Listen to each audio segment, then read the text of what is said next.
Bismillahirrahmanirrahim.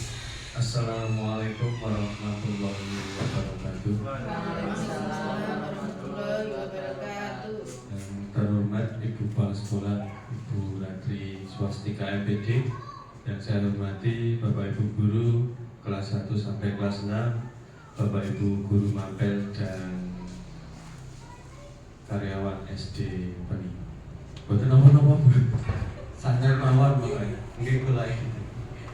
Pertama-tama kita panjatkan puji dan syukur kepada Allah Subhanahu wa taala atas limpahan rahmat dan hidayahnya sehingga kita dapat berkumpul pada siang hari ini dalam keadaan sehat walafiat. Tidak lupa sholawat serta salam kita sampaikan pada junjungan kita Nabi Agung kita, Nabi Agung Muhammad Sallallahu Alaihi Wasallam, yang kita tunggu syafaatnya di dunia maupun di yaumul akhir nanti.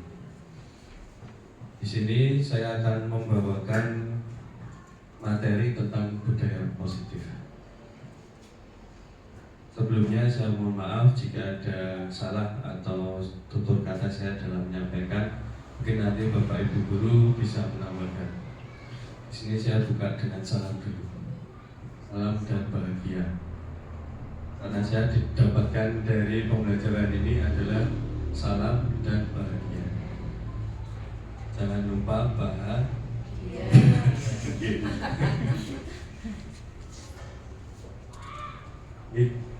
Tema di siang hari ini adalah pemahaman dan penerapan pengalaman budaya positif. Mungkin Bapak Ibu sudah tahu, sudah pernah, dan sudah bahkan melakukan. Di sini saya hanya akan menyampaikan, nanti kita praktek sedikit, tapi nanti saya dibantu. Mungkin Bapak Ibu ada yang tahu budaya positif? Bu Tina? Keyakinan kelas salah satunya di Leres Bu. Ada 8 Bapak Ibu, mungkin Pak Arfan nanti dulu, nanti tidak berjalan dua arah karena beliau sudah pernah melewati fase ini. Ada lagi Bu Anja, keyakinan kelas. Ada lagi yang kemarin dibahas oleh Bu Kepala. Kesepakatan. Nama Bu? Motivasi. Hebat, luar biasa. Ya. Ya. Luar biasa ya Bapak Ibu. Nih, inti budaya positif pada rekan guru di SD Negeri Peni. Kita masuk saja. Sebelumnya, kenapa saya gambar hati dan berbagai emosi? Karena kita dari latar belakang yang berbeda-beda, kita menjadi satu di SD Negeri Peni. Seperti itu. Ini tadi sangat benar dari Bu Tina nih. Ada 8. Itu termasuk ke teori motivasi perilaku manusia. Jadi yang pertama perubahan paradigma, yang kedua disiplin positif, ketiga nilai-nilai kebajikan, keempat kebutuhan dasar manusia, kelima teori motivasi, keenam keyakinan kelas, ketujuh posisi kontrol, ke-8 segitiga restitusi. Mungkin sebelum kita masuk, Bapak Ibu mungkin bisa berdiri di sini, kita SBG bersama. Pak Ahmad jagonya SBG di tengah ini Bu, di tengah gitu. Kita bikin lingkaran kecil, lingkaran kecil. Enggak apa-apa Bu, betul apa-apa kecil. Gitu. Permainannya gampang Bapak Ibu. Kita melatih konsentrasi. Enggak Bu, ini betul apa-apa. Permainannya gampang. Nanti saya tembak dor. Saya tembak dor Bu Tiana. Cek Bu Tiana jongkok. Jongkok Bu, pura-pura jongkok. Nanti sampingnya yang tidak saya tembak nanti menyebutkan cepet-cepetan namanya. Contohnya Dor. Apa menyebutkan Bu Tina? Nama temannya. Contoh ngapunten nggih Putri pengen kula kan ndodok wonten nono. Oh iya. Oke. Ya. Dor. Cepet-cepetan nanti Bu. Budian sama enggak menyebutkan kanannya sama kirinya. Musuhan. Oke, kita cari 1, 2 terakhir. Nah, itu berarti tadi makan siangnya yang paling banyak. Contoh dulu, nggih. Don. Sini.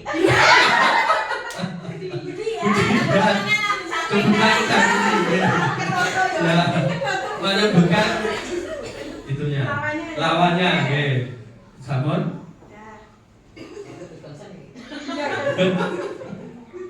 Dan. Bukan ini.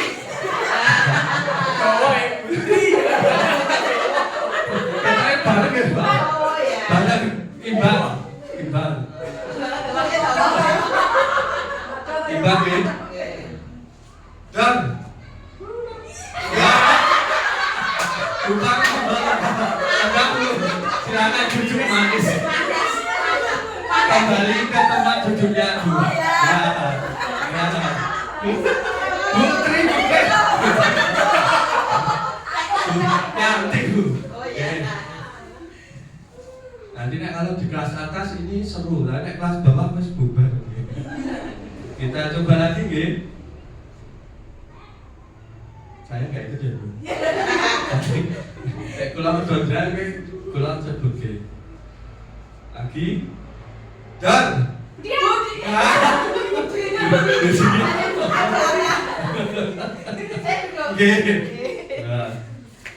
Nah, lagi yang belum Pak Arfan Niki Pak, apa Pak? Ya, nggih Bu Niki. Nah, nggih. Enggak, saya sih Enggak di bawa. video Mbak Pan. Ya, lagi sedikit. Don. Putri.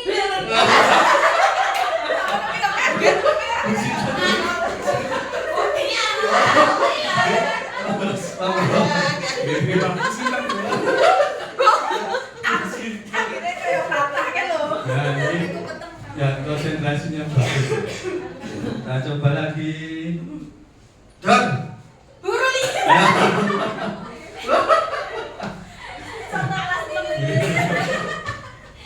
Tinggal bentar lagi.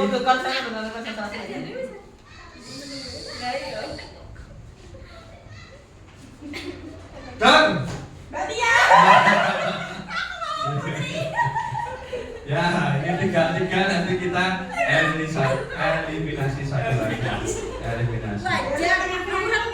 Oh, betul kan muter terus. Oke, segitiga. Oke, terakhir ya. Ingatannya bagus sekali.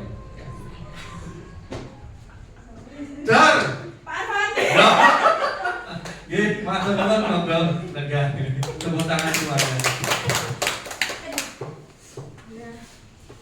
Terima kasih untuk buat melatih konsentrasi. Nanti ada lagi tapi nanti lebih sedikit. Kita masuk di sini sebenarnya di guru penggerak itu saya mendaftarkan karena untuk mengisi waktu luang.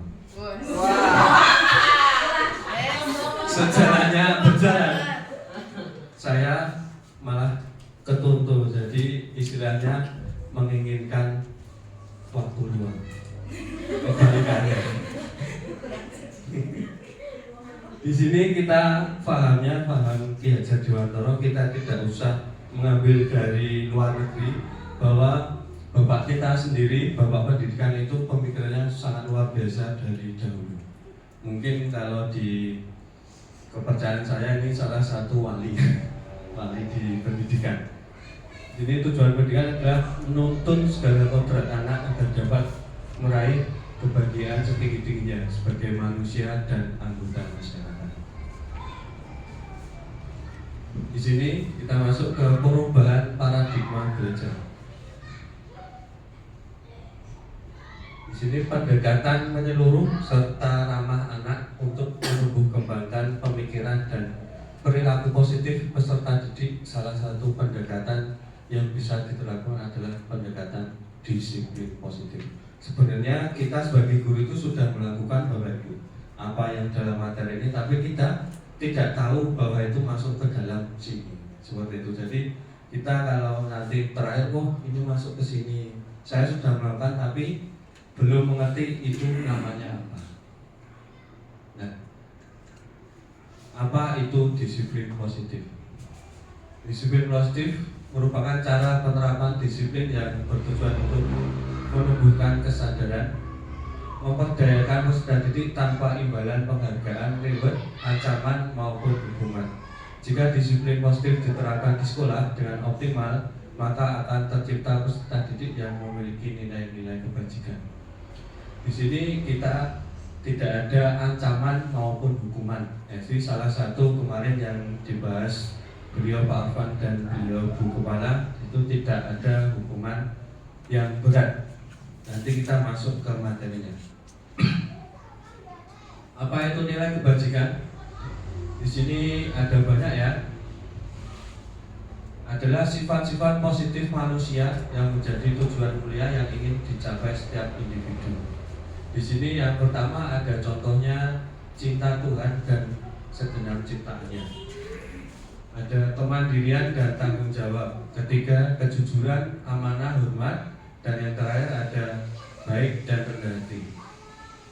Di sini saya garis bawahi dengan memahami dan menerapkan nilai-nilai kebajikan ini, para guru dapat berperan aktif dalam menciptakan budaya positif. Sebenarnya kita di sekolah sudah dituntut untuk melakukan budaya positif. Jadi kita tidak tahu, sebenarnya kita sudah melakukan tapi kita tidak tahu itu disebut budaya positif. Seperti itu.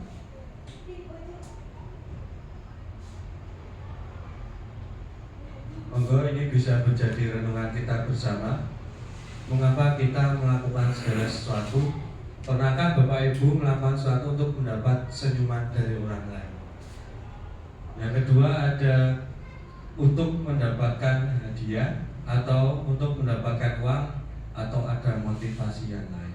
Mungkin salah satu Bu Upar, Upar yang paling excited ini kayaknya. Mengapa kita pernah melakukan sesuatu mendapat senyuman dari orang lain? Misalnya apa?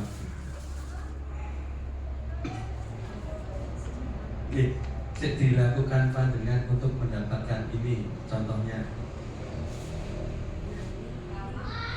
apa? Ya, salah satu. Kenapa Bu Tia? Contoh di kelas. Ya. Ya, mungkin dengan permainan anak yang tadinya lagi suntuk akhirnya senyum lagi. Oh, senyum lagi. Itu salah satunya ya. Ini istilahnya di sini untuk menanamkan pribadi yang baik kepada anak didik.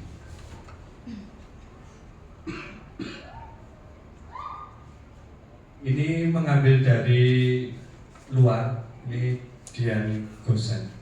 Teori motivasi perilaku manusia. Yang pertama, menghindari ketidaknyamanan atau hukuman, itu motivasi eksternal. Yang kedua, mengharapkan imbalan atau penghargaan, motivasi eksternal. Menghargai diri sendiri dengan nilai yang dipercaya, motivasi internal, tujuan disiplin positif. Jadi kita tujuannya ke anak didik yaitu untuk motivasi internal. Jadi anak didik nanti dengan sadar sendirinya dia dapat melakukan yang terbaik. Yang pertama, menghindari ketidaknyamanan atau hukuman. Ini adalah tingkat terendah dari motivasi perilaku manusia. Sama halnya dengan saya juga pernah melakukan untuk setidaknya takut terhadap hukuman. Mereka sedang menghindari permasalahan yang mungkin muncul dan berpengaruh pada mereka secara fisik, psikologis bila mereka tidak melakukan tindakan tersebut. Jadi di sini fungsinya hukuman. Yang kedua, yaitu mengharapkan imbalan atau sebuah penghargaan. Menurut saya ini salah satu contoh yang cukup bagus sebenarnya.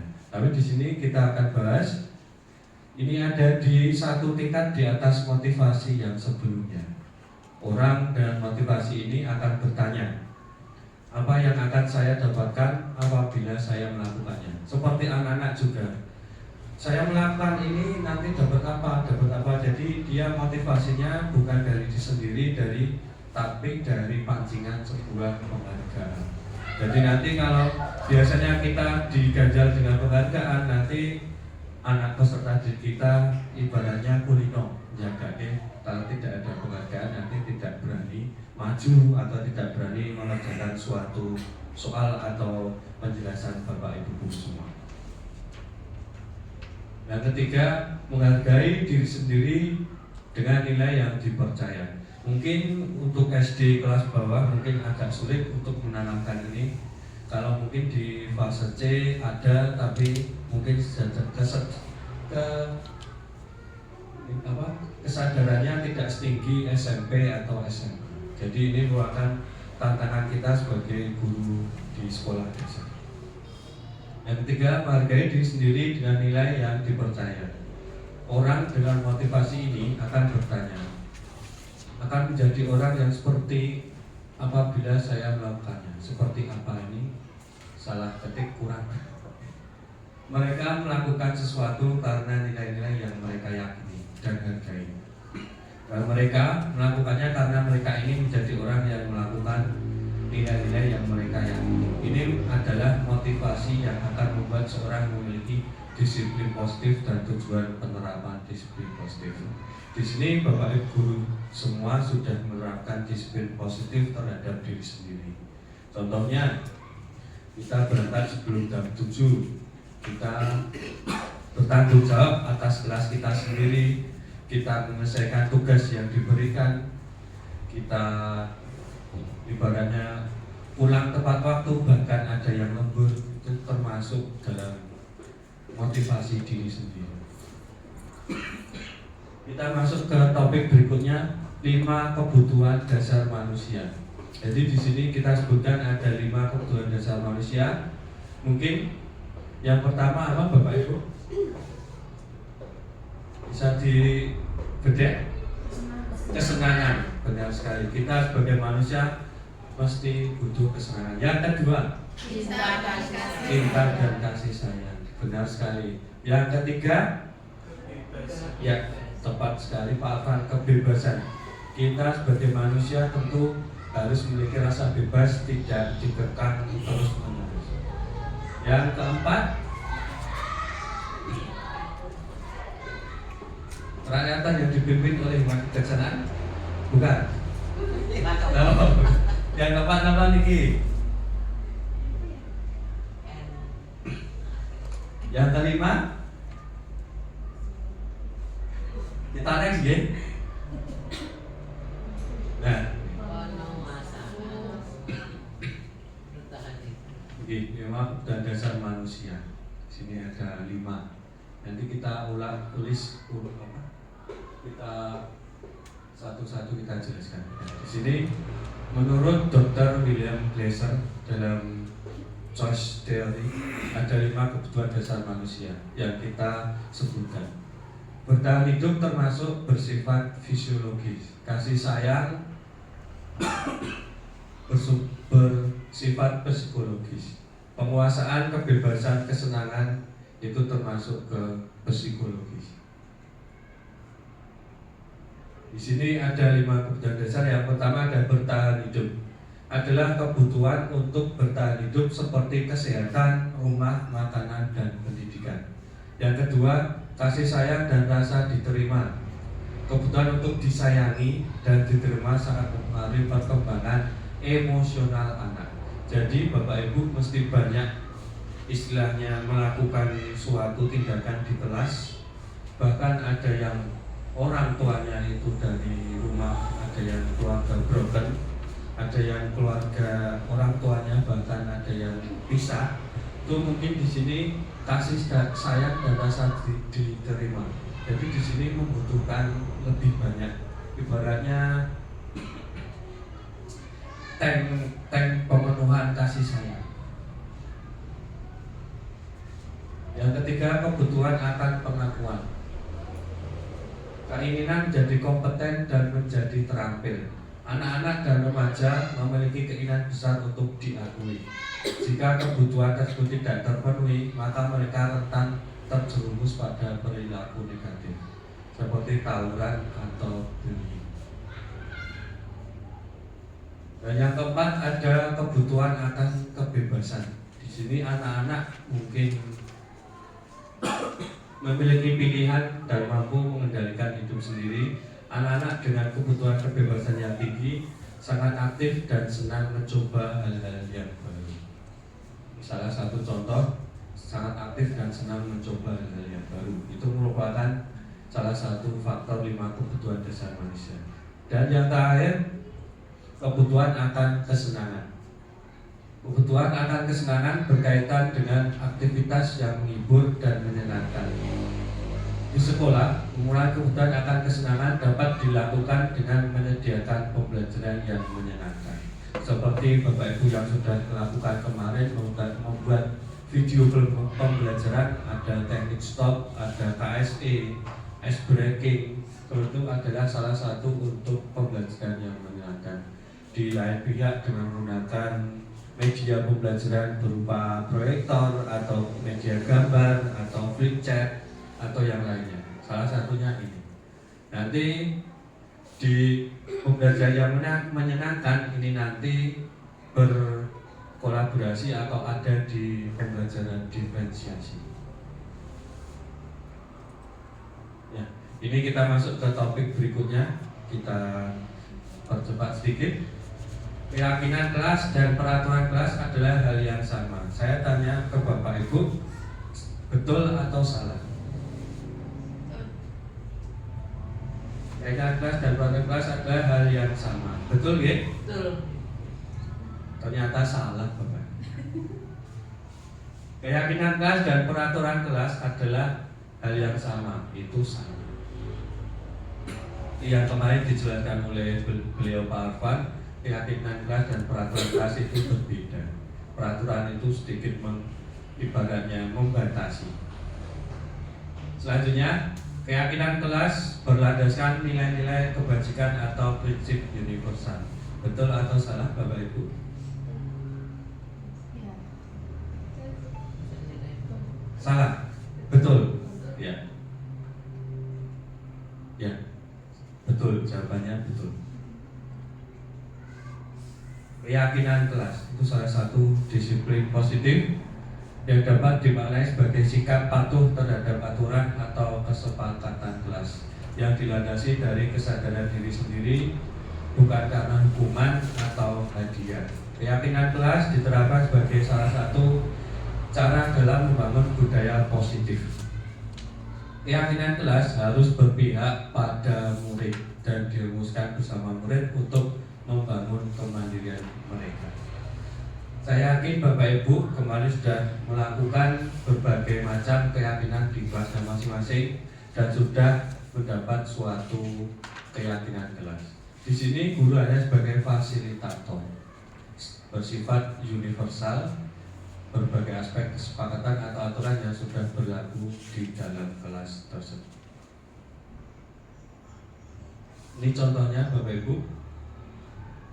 Ada peraturan di sekolah dilarang merokok. Tujuan peraturan tersebut untuk kesehatan. Ternyata nilai kesehatan itulah namanya keyakinan kelas. Di sini jadi murid sekedar mentaati peraturan kelas, tapi ada motivasi dari diri siswa, intrinsik supaya secara sadar. Instruksi ini. Oh, aku tidak boleh merokok agar aku sehat. Keyakinan itulah yang kita buat untuk membuat keyakinan kelas jadi nilai-nilai kebajikannya. Yang kedua, ya, kemarin kita sudah melakukan ini ya Bapak Ibu, urutan langkah-langkah utama dalam menetapkan keyakinan kelas serta pendalamannya. Jadi di sini Bapak Ibu bisa saya beri pertanyaan sekedar nih. Yang nomor 1 kira-kira yang mana Bu? Kalau diurutkan, yang berdiskusi mengenai gambaran, perilaku, mungkin bisa dibaca sebentar, 30 detik saja.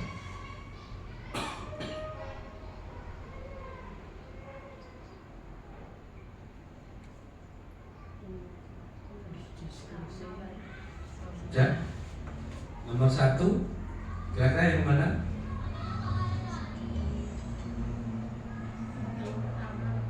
Yang pertama yang mana, Bu? Yang berdiskusi merupakan peraturan yang perlu ditaati warga kelas. Yang ini. Oh ini.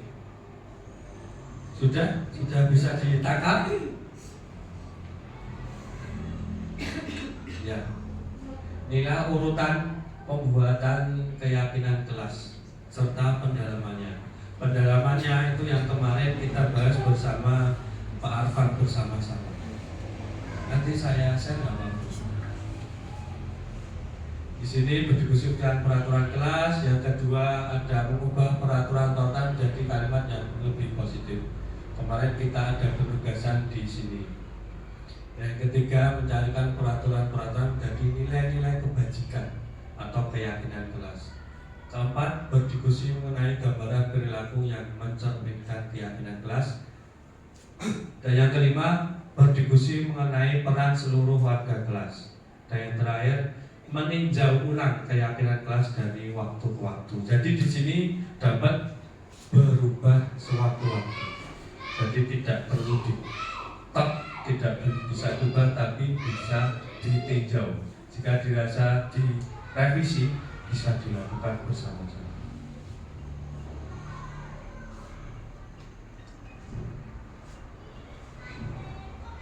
Sepeda nih. Ice breaking dulu. Apa itu? Lampu dulu.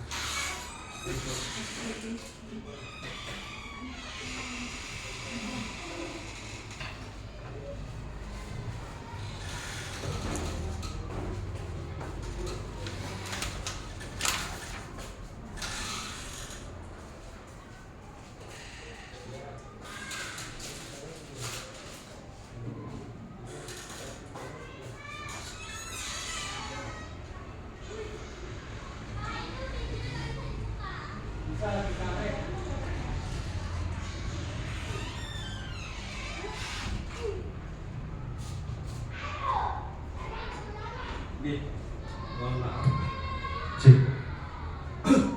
Selanjutnya membutuhkan keyakinan kelas. Di sini ada beberapa, saya bacakan sedikit saja. Peraturan bersifat lebih rinci dan konkret. Pernyataan dibuat dalam bentuk positif. Nah, di sini ada kata-kata yang tidak menjadi himbauan positif. Tidak terlalu banyak sehingga mudah diingat dan dipahami oleh semua warga kelas. Sesuai dengan kondisi kelas masing-masing. Karakteristik kelas kita ketahui berbeda-beda. Jadi keyakinan kelas dibuat sesuai karakteristik warga kelas. Bersedia meninjau kembali keyakinan kelas dari waktu ke waktu. Tercatat dan dapat ditempel di kelas. Apakah sudah Bapak Ibu? Sudah ditempel? Ya. Alhamdulillah, luar biasa. Untuk mencapai tujuan utama keyakinan kelas, kita sebagai pendidik harus dapat merefleksi dan memposisikan diri dengan tepat. Ya, kita masuk lagi ke materi selanjutnya. Di sini ada posisi kontrol menurut Dr. William Glaser. Yang kemarin Bu Ratri menunjukkan video. Di sini ada 5. Yang pertama sebagai penghukum, yang kedua pembuat merasa bersalah, yang ketiga teman, yang keempat pemantau, dan yang terakhir manajer. Apakah Bapak Ibu sudah pernah melakukan semuanya? Saya kira sudah. Karena saya pribadi juga sudah pernah melakukannya. Penghukum saya juga pernah. Makanya dari itu saya selalu merefleksi diri saya sendiri, tidak melakukan suatu ibaratnya kesalahan atau hal yang buruk seperti itu. Bukan kesalahan tapi hal yang buruk. Guru penghukum yang kemarin Bu Tia ngomel-ngomel di videonya Bu Ratri, ya di sini ada. Maksudnya contohnya Bu. Nada suara tinggi, bahasa tubuh, mata melotot dan jari saling menunjuk-nunjuk menghardik. Seorang pemukul menggunakan hukuman fisik maupun verbal. Mungkin kita sebagai guru terutama pernah ada di fase ini. Mungkin kita lelah, kita capek fisik, capek pikiran. Jadi saat ada murid melakukan kesalahan, kita tidak sengaja menggunakan nada suara tinggi. Bahkan ibaratnya di hati kita tuh sebenarnya merasa salah sudah melakukan itu, tetapi itu sebagai ibaratnya keluar sendiri karena terlalu banyak beban yang ada di guru. Mungkin seperti itu kalau ibaratnya yang paling buruk. Yang kedua, posisi kontrol membuat merasa bersalah. Bapak Ibu sekalian mesti pernah menasehati anaknya di rumah ya, atau saudaranya atau ponakannya dengan bahasa seperti ini. Apakah beberapa kali Bapak harus memberitahu kamu ya, ini diganti. Kemarin saya sangkut pautkan dengan diri saya sendiri dengan ibaratnya mewejan anak saya walaupun masih kecil. Di sini ibu sangat kecewa sekali dengan kamu. Gimana coba kalau orang tua kamu tahu kamu berbuat begini? Seperti itu. Jadi dengan posisi baratnya di merasa bersalah itu sendiri. Yang ketiga, kontrol guru sebagai teman. Ini sering kali kita praktekkan juga, tapi kita tahu kalau sebagai teman itu kurang bagus karena nanti tidak ada ibaratnya adab yang lebih bagus. Ayo bantulah demi Bapak ya. Ya sudah, kali ini tidak apa-apa, nanti Ibu bantu bereskan. Hasilnya murid akan merasa senang dan akrab dengan guru, itu pasti. Ini dampak yang positif. Hanya saja di sisi negatif, murid menjadi tergantung pada guru tersebut. Nah, yang keempat, posisi kontrol guru sebagai pemantau. Ini ciri-cirinya. Di sini disebutkan pertanyaan yang diajukan sebagai pemantau. Kamu tahu kan? Coba sebutkan peraturannya apa. Nah, ini masuk ke peraturan kelas. Apa yang telah kamu lakukan? Sanksi atau konsekuensi apa? Di sini hasil murid memahami konsekuensi karena telah melanggar peraturan sekolah atau kelas. Guru tidak menunjukkan suatu emosi yang berlebihan, menjadi marah atau membuat merasa berbuat salah. Dan yang terakhir, posisi yang paling ideal adalah posisi kontrol guru manajer. Nada suara tulus, bahasa tubuh tidak kaku, mendekat ke murid. Kita yang mendekat, kita tidak panggil sini Mas Ilham, tidak, kita yang mendekati dulu. Posisi manajer yaitu guru berbuat sesuatu bersama dengan murid, mempersilahkan murid mempertanggungjawabkan perilakunya, mendukung murid agar dapat menemukan solusi atas permasalahannya sendiri. Contohnya, apa yang kamu yakini itu perbuatan itu baik atau tidak baik, seperti meyakinkan. Jika kamu meyakininya, apakah kamu bersedia memperbaiki? Mungkin sebagai contoh ini. Jadi secara sadar siswa akan mengintrospeksi dirinya sendiri.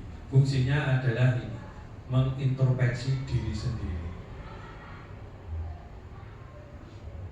Ini contoh, siswa tidak memakai atribut lengkap saat upacara bendera. Mungkin dulu kerap didapati seperti ini, tapi untuk sekarang mungkin tidak karena kita sudah ada gerakan sekolah menyenangkan juga, sekolah ramah anak, jadi ini saya kira sudah hilang. Hormat pada bendera selama 1 jam atau 30 menit itu baik penghukum, membuat merasa bersalah. Berapa kali ibu bapak harus memberitahu kamu selalu saja mengecewakan ibu dan bapak. Kalau teman, ayo dong ikuti aturan sekolah, tolong bantu ibu bapak ya, sekali ini saja. Ya sudah, tidak apa-apa. Lain kali jangan sampai berbuat seperti ini lagi. yang memantau. Kamu sudah melanggar peraturan sekolah, kamu tahu konsekuensinya. Setelah upacara, kamu beli atributnya ke koperasi dan jangan diulangi lagi. Dan yang terakhir, sebagai manajer, apa kamu tahu kesalahanmu? Kira-kira bagaimana kamu memperbaiki kesalahanmu? Mungkin itu dari 5 posisi kontrol guru.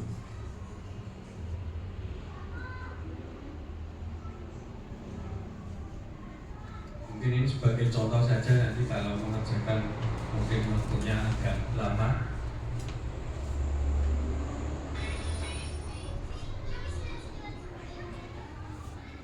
Ini yang bisa saya tanyakan, Bapak Ibu sudah paham tentang 5 posisi kontrol.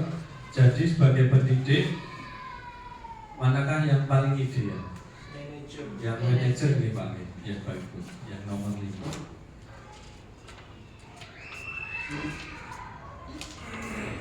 Ya, kita sampai ke restitusi. Nanti kita ada praktek sedikit, tapi kita bahas dulu. Apa itu restitusi? Kalau Bukan mesti tahu, karena beliau segitiga biru. Segitiga restitusi, ya, benar sekali. Nah, di sini apa itu restitusi? Menurut Diana Gosen, nah, ini Gosen bukan Gosen Gojek ya, Gosen seorang dokter. Restitusi adalah proses menciptakan kondisi bagi murid untuk memperbaiki kesalahan mereka sehingga mereka bisa kembali pada kelompok mereka dengan karakter yang lebih kuat. Apakah restitusi sama dengan hukuman? Tentu saja berbeda. Kita bahas. Nah, di sini bisa dibaca sebentar, mungkin diluangkan waktu 1 menit. Ini salah satu identitas gagal adalah hukuman, identitas sukses disiplin. Ya, di sini ada yang paling buruk, ada yang netral, ada yang positif. Jadi restitusi itu adalah suatu bernilai positif.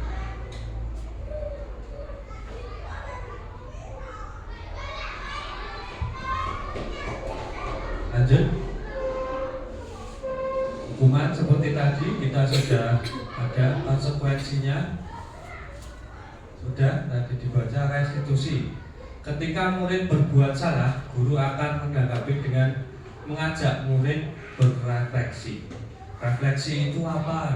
Murid tanya, Bapak Ibu jawabannya apa?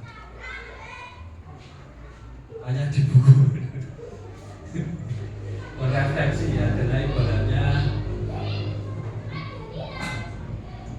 saran dan pesan terhadap diri sendiri tentang apa yang dapat mereka lakukan untuk memperbaiki kesalahan menjadi pribadi yang lebih baik dan menghargai dirinya. Murid perlu bertanggung jawab atas perilaku yang mereka pilih.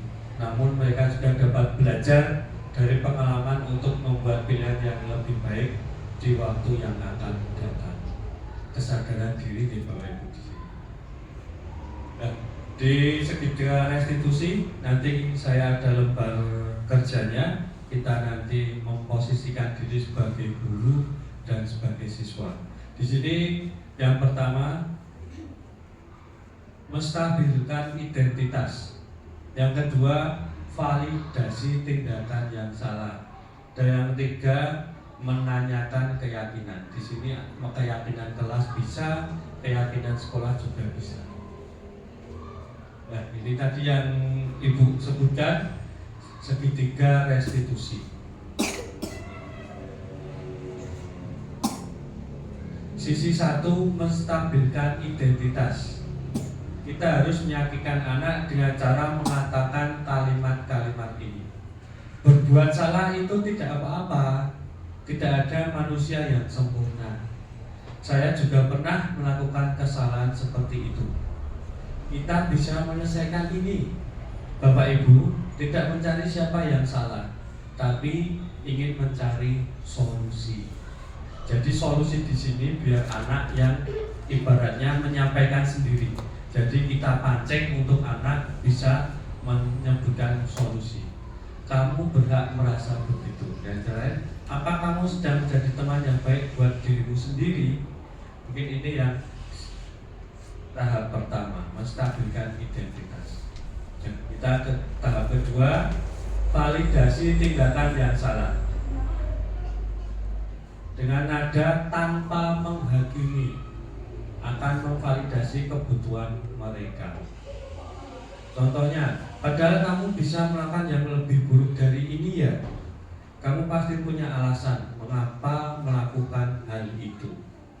Kamu patut bangga pada dirimu sendiri karena kamu telah melindungi sesuatu yang penting buatmu.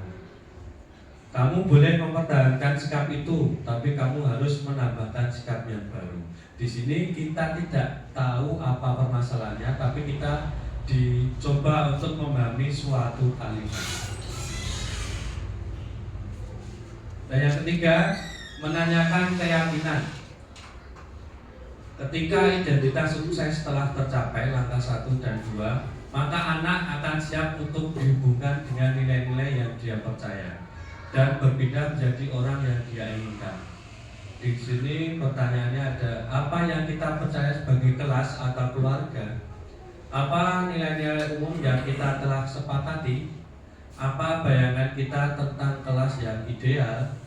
Apa kamu mau jadi orang yang seperti apa? Jadi nanti saya berikan suatu lembar kerja, di situ sudah ada keterangannya. Ini sekilas tentang segitiga restitusi. Menstabilkan identitas, validasi tindakan yang salah, menanyakan keyakinan. Sini penjelasannya yang sudah saya jelaskan di depan tadi.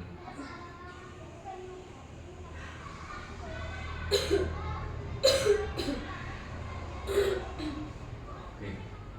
Kita sebentar saja Bapak Ibu, karena sudah 2:30. Tempat duduknya enggak nanti dua-dua.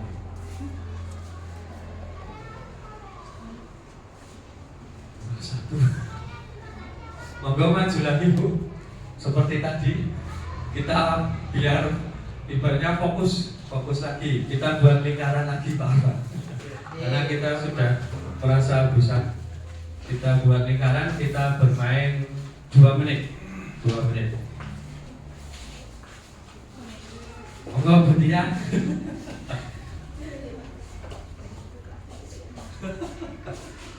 Bu aja derek dulu. Oke. Jangan menangan. Beda lagi Bu, beda lagi. Ini cepat kok Bu. Selama juga. Ini cuma 1 menit. Cepat. Cepat Bu, cepat ini. Cepat tenan. Namun nggih merefresh pikiran. Monggo Bu, merapat Bu. Bikin lingkaran.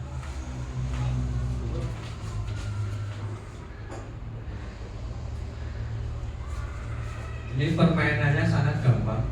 Nanti Bapak Ibu sekalian, bukan dodol lagi, bukan den. Kita menyebutkan makanan kesukaan dan nama panggilan saja. Dari Pak contoh Faizal Ilham, makanan kesukaan mie ayam. Oke, sebutkan namanya juga. Monggo Pak Abang. Bapak Arfan Nusrawan, makanan kesukaan sate kambing. Sate kambing. Saya juga suka Pak. Sate kambing.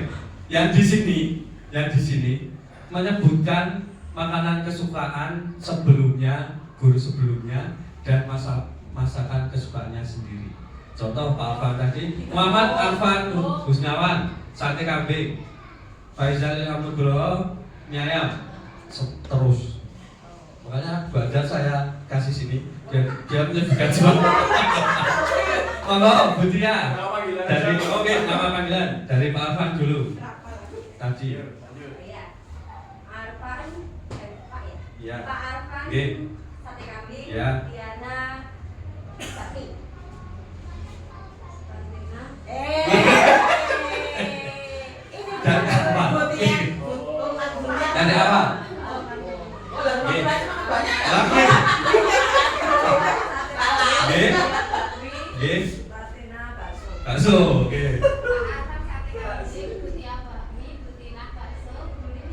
Oke.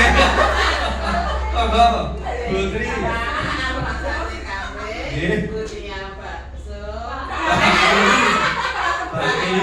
Nggih.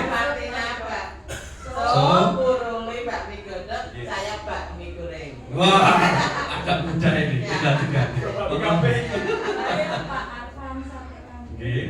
Butia bakmi. Ya. Butina bakso. Buruli bakmi godok.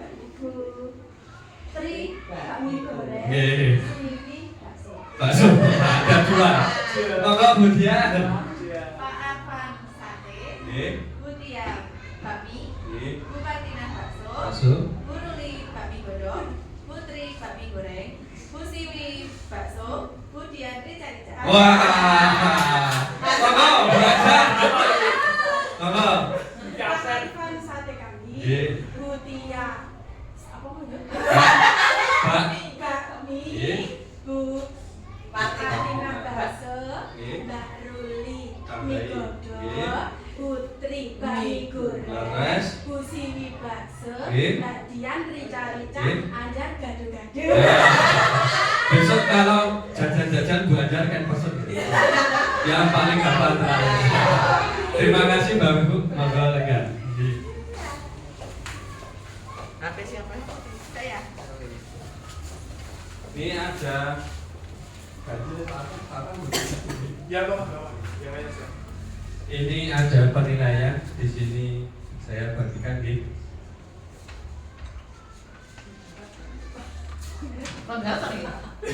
dan kerjaan ini tapi kurang satu nanti 3 orang nggak apa Tiga orang apa? Dia mau orang 2 orang gitu sebenarnya 2 orang karena saya ngeprint cuma 2 soalnya Bu Siska saya hitung Bu Siska gitu. Sedangkan kalau Pak Afan mungkin kalian Bu Ratri tapi Bu Ratri dan tidak ada.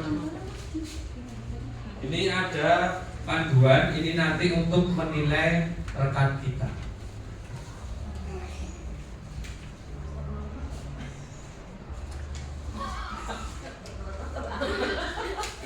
Jangan banyak-banyak Pak. Sebenarnya gampang Bu, ini gampang. Gampang. Nah itu baru penilaian Bu, ini kasusnya ini. Nanti panjenengan coba nanti berlatih melakukan ini bersama teman, bersama rekan sejawat. Nanti ada yang di kasus A jadi guru, kasus B jadi siswa.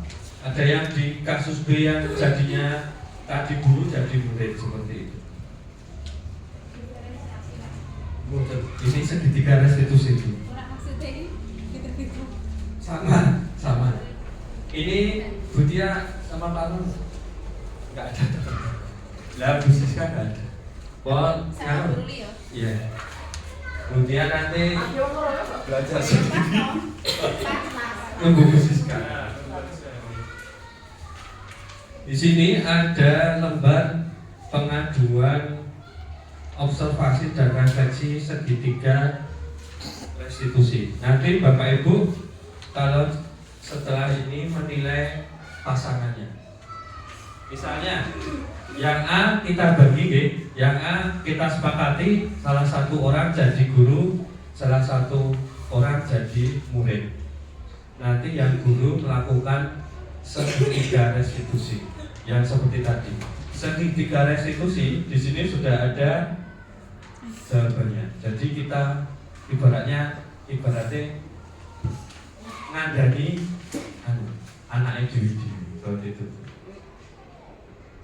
Monggo saged kita cerak-cerakan mawon Putri kalian Bupan Budian kalian guru kasus A dulu yang jadi guru siapa jadi murid siapa dibaca dulu 2 menit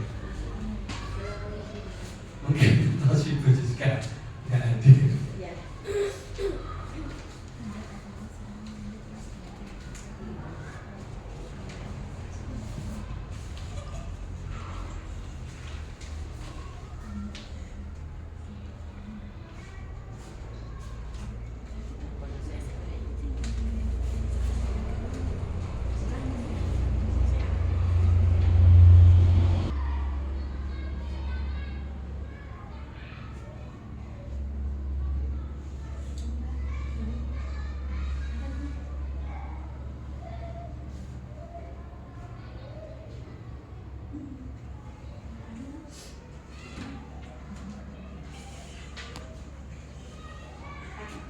dengan melakukan yang apa tugasnya di situ.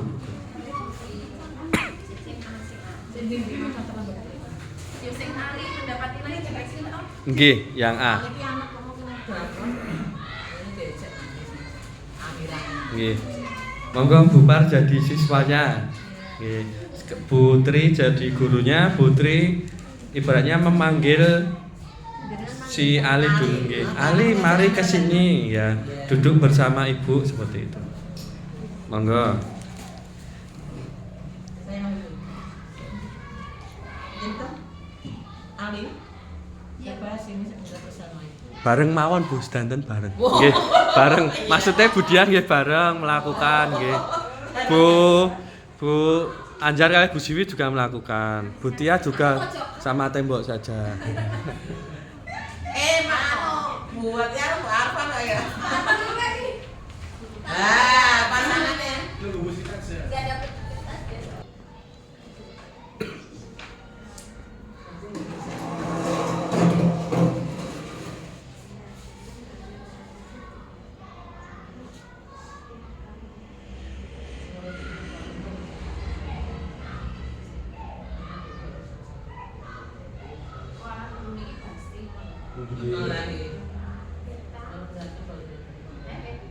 Gurunya pasti Muridnya namanya kita. Murid bapak pasti. Berbohong. Aku berbohong. Kita berbohong. 1 menit lagi. Izin ke toilet, izin ke toilet. Padahal orang yang kamar kecil lah. Yang B. Nggih, Bu Par jadi guru sekarang. Ini guru yang PT.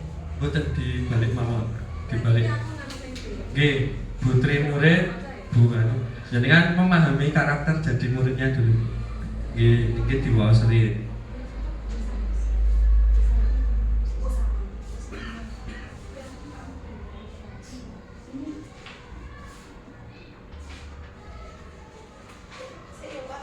Nggih.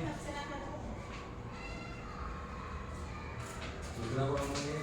Guri kalian aku. Bu Tia, gantian santai. Monggo. Jadi murid. Bu Nuri tadi belum jadi guru. Nggih. Mungkin Bu Tia jadi gurunya di rumahnya saja. 1 menit nggih Bu Tia. Dibaca dulu. Sisi bintangnya aku ya murid ya. Saya lagi pasti. Pokoknya aku jadi apa? Nggih. Boleh. Boleh dimulai Bu, monggo. Nggih. Kamu marah saya, kamu saya dijanjin. Marah Ibu. Ngomong nasihat. Nggih, lah wis nggih. Restitusi.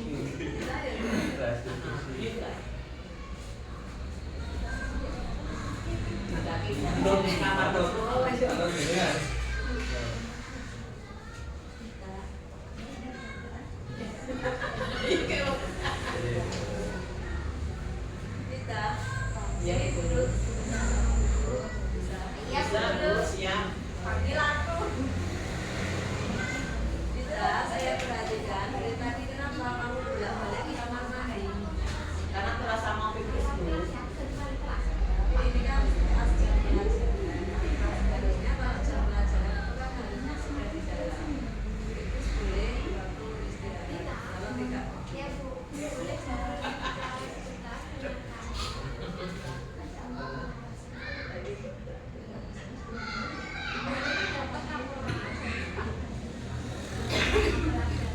sebenarnya tidak apa-apa ya. Tidak apa-apa.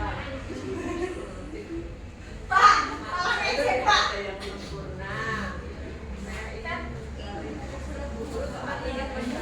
Diyakini ya Bu dalam hati. Mungkin Bapak Ibu sudah pernah melakukan ini kok. Mesti sudah pernah.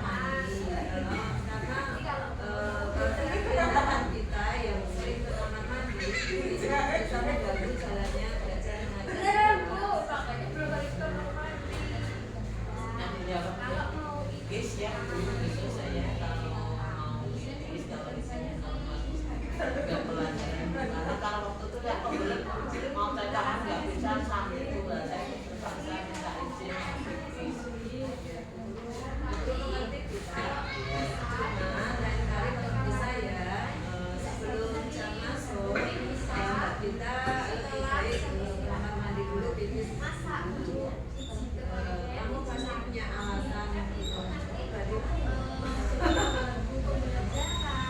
siap Bu, siap. Karena di sini Mbak Pita juga ada keyakinan di dalam kelas. Yes, siap Bu. Dinilai Bu. Sebelum mulai pelajaran jangan jangan mengulangi lagi sering kita aja pakai sholat. Saya mohon maaf ya Bu ya. Ya nggak apa-apa kita yang mencari solusi dari permasalahan Mbak Pita karena perilaku Mbak Pita ini mengganggu kayaknya. Terima kasih. Sudah mau. Telepon Bu, Pak. Ya, ini sakit disimpan Bu. Sebenarnya ada kasus lagi 2 lagi tapi nanti waktunya kurang. Ya, Intinya di sini tuh kita meyakinkan murid atau siswa biar dia yang bisa introspeksi dirinya. Pertama, dia sadar melakukan sebuah kesalahan. Nek sudah sadar, kita gali lagi dia, kita tanya untuk penyelesaiannya apa, seperti itu. Nggih. Intinya itu Bu. Tapi nanti kita terakhir ya, kita kesimpulan dulu. Nanti yang terakhir.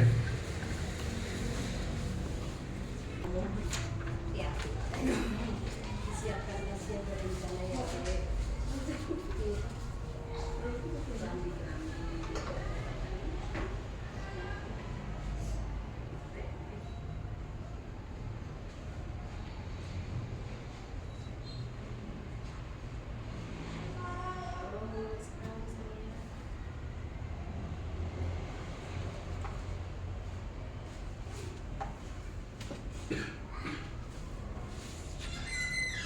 Ya, baik. Ganti.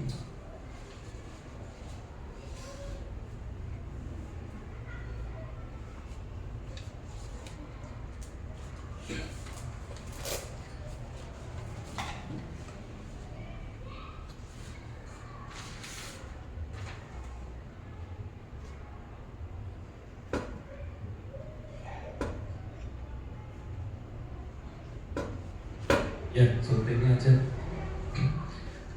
Intinya ini ya Bu ya. Intinya kesimpulan. Betul apa? Di sini dalam penerapan program disiplin positif, hendaknya guru memiliki standar kepribadian profesional. Mesti blok lagi lagi. posisi kontrol saya ini bagaimana perjalanan dirinya sebagai manajer yang mampu menuntun murid yang memiliki nilai-nilai kebajikan sesuai dengan profil pelajar Pancasila. Ya, terima kasih. Nanti kita bahas satu lagi 5 menit. Ini bukan yang ini. Dan Bu.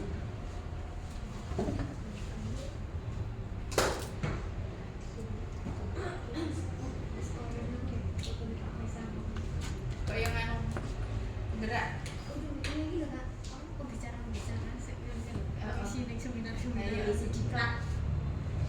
Nah, ini kemarin yang saya tanyakan Bu, ini sekolah kita kan termasuk sekolah inklusi. Jadi apakah saat penerapan segitiga restitusi itu tidak berhasil? Apakah yang dilakukan ketika tidak berhasil? Nah, itu kemarin saya tanyakan di sini sebentar.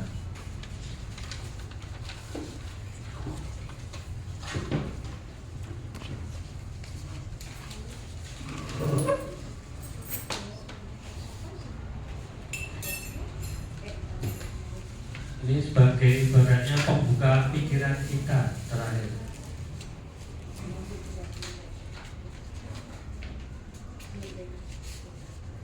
Nah, di sini saged terbaca nih Bu. Segitiga restitusi itu tidak dilakukan bullying. Kalau siswanya dikandani seperti biasa langsung berubah menjadi baik, itu bullying. Ini salah satu cara. Segitiga restitusi itu merupakan salah satu cara. Jika dilakukan ada cara yang lain lebih bagus, itu bullying. Seperti kita mungkin menasihati peserta didik yang inklusif, tidak tidak melakukan segitiga restitusi itu tidak apa-apa. Soalnya seorang siswa inklusi itu tidak bisa dilakukan segitiga restitusi. Karena apa? Yang pertama, dirinya itu tidak tenang. Karena pertama itu dilakukan segitiga restitusi, dia dalam keadaan tenang. Kalau tidak tenang tidak bisa. Nih, tidak ada aturan atau konsekuensi. Kalau mungkin gagal, bisa dicoba lagi, gagal dicoba terus, seperti itu.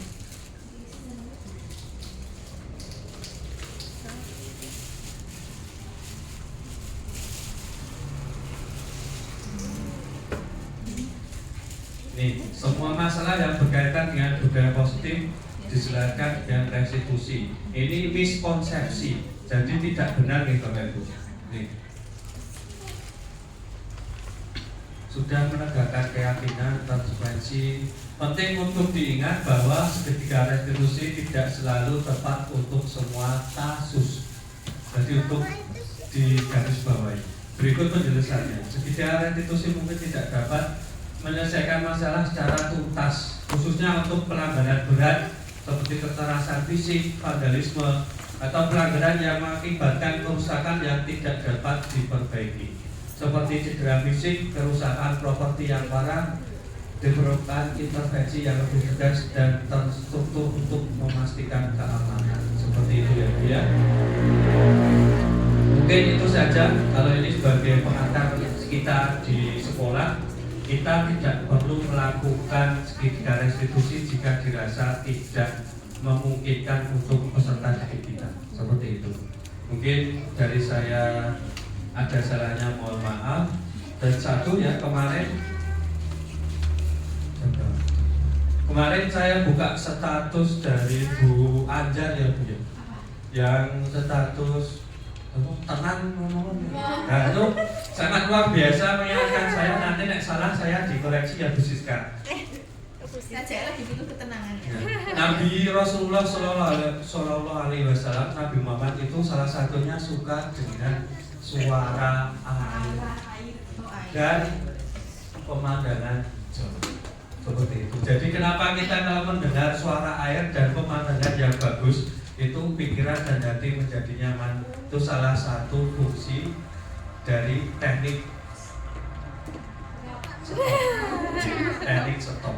Bukan KSI tapi teknik stop itu. Tapi kok teknik stop tuh anak-anak kayak tetap gak masuk deh. Iya, ya Apakah waktunya kurang lama? Di paten itu. Oh iya, lari.